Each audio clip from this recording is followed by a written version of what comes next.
Tout d'abord, voyons ce qui s'est passé. Les attaches de l'appareil sont collées sur les dents. La colle utilisée est très résistante, mais l'orthodontiste doit pouvoir la décoller à la fin du traitement. Il arrive donc que des attaches se décollent accidentellement en mangeant des aliments durs ou en mâchant un chewing-gum par exemple. Habituellement, l'arc orthodontique relie toutes les attaches entre elles. Il tient par des ligatures ou par des petits clapets. Ainsi, une attache décollée ne tient plus sur la dent et fait bouger l'arc avec elle. En revanche, si elle s'est également désolidarisée de l'arc, elle tombe dans la bouche. Est-ce grave? Ce n'est pas grave, mais c'est important. L'appareil ne fonctionne plus ou fonctionne mal, et puis il peut devenir gênant. Par exemple, si c'est la dernière attache qui se décolle, l'arc peut piquer. Il faut alors faire retirer les éléments de l'appareil devenus trop mobiles.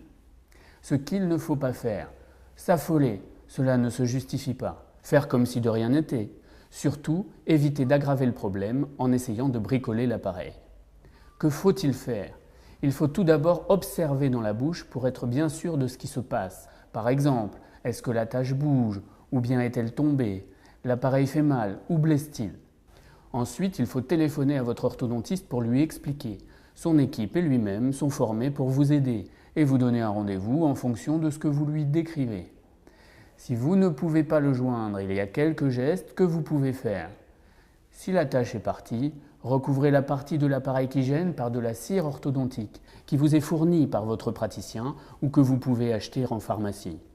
Découpez une petite boule de cire de la valeur d'un petit pois que vous appliquez sur la zone. Si l'attache est encore reliée à l'arc, vérifiez délicatement si elle tient convenablement et recouvrez-la de cire pour qu'elle bouge moins et qu'elle ne blesse pas.